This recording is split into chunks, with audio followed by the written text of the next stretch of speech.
प्रयागराज में महाकुंभ के दौरान जहां श्रद्धालु आस्था की डुबकी लगा रहे थे, वहीं संविधान और संस्कृति के संगम पर गहन चर्चा हुई। यह आयोजन राधे श्याम चैरिटेबल फाउंडेशन के तत्वाधान में हुआ। आयोजित संस्कार सम्मेलन 2025 का मुख्य विषय संविधान और संस्कृति था। इस कार्यक्रम में देश के वरिष्ठ राजनेता, विद्वान और समाज सेवी शामिल हुए। कार्यक्रम में राजस्थान के पूर्व राज्यपाल कलराज मिश्र ने वेदों का उदाहरण देते हुए भारतीय संविधान, संस्कृति और संस्कारों को एक सूत्र में पिरोया। उन्होंने बताया कि भारतीय समाज वेदों की श्रुति परंपरा से विकसित हुआ है, जिससे संस्कार और संस्कृति का निर्माण हुआ।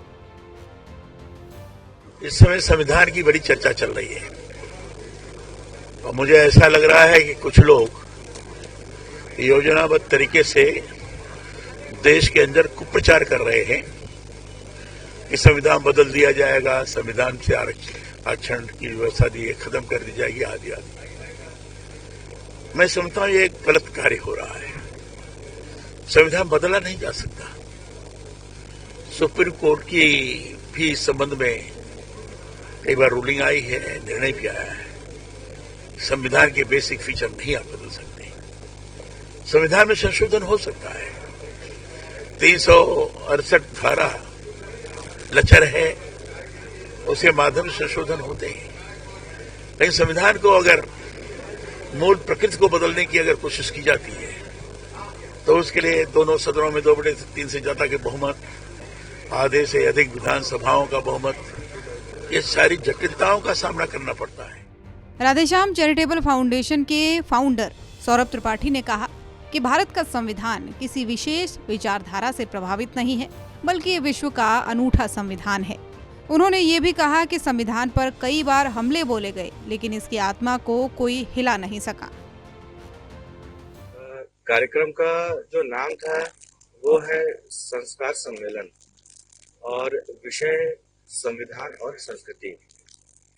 संविधान और संस्कृति विषय चुनने के पीछे कारण यह था कि यह वर्ष हमारा गणतंत्र के पूरे 75 वर्ष हो गए और इसी अवसर पर प्रयाग में महाकुंभ हो रहा है, तो सब अपना कुछ ना कुछ सहयोग दे रहे थे और मुझे लगा कि हमारी संस्था के माध्यम से भी कुछ ऐसा होना चाहिए, हमारा भी कुछ ना कुछ इसमें रोल होना चाहिए। और यही सोच के साथ हमने ये तय किया कि हम भी एक कार्यक्रम करते हैं जहाँ पे संविधान और संस्कृति। कार्यक्रम में पीठाधीश्वर सदगुरु रितेश्वर जी ने डिजिटल माध्यम से जुड़कर कहा कि जब तक हम अपने संस्कारों को पूरी तरह आत्मसात नहीं करेंगे, तब तक संविधान के मूल सार को समझना मुश्किल होगा। विशेष अतिथि प्रयागराज के महापौर गणेश केशरवानी ने युवाओं को भारतीय संस्कृति और संविधान की विरासत को संजोने की सीख दी। संस्कार सम्मेलन 2025 में भारी संख्या में लोग मौजूद रहे, जबकि देश के अलग अलग हिस्सों से लोगों ने डिजिटल माध्यम से इसमें सहभागिता निभाई। इस आयोजन ने भारतीय संविधान और संस्कृति के संबंध को उजागर करने के साथ साथ राष्ट्र की एकता और अखंडता को मजबूत करने का संदेश दिया। महाकुंभ की आध्यात्मिक पृष्ठभूमि में आयोजित ये सम्मेलन भारतीय संस्कृति और संविधान की महत्ता को समझाने का एक अनूठा प्रयास था।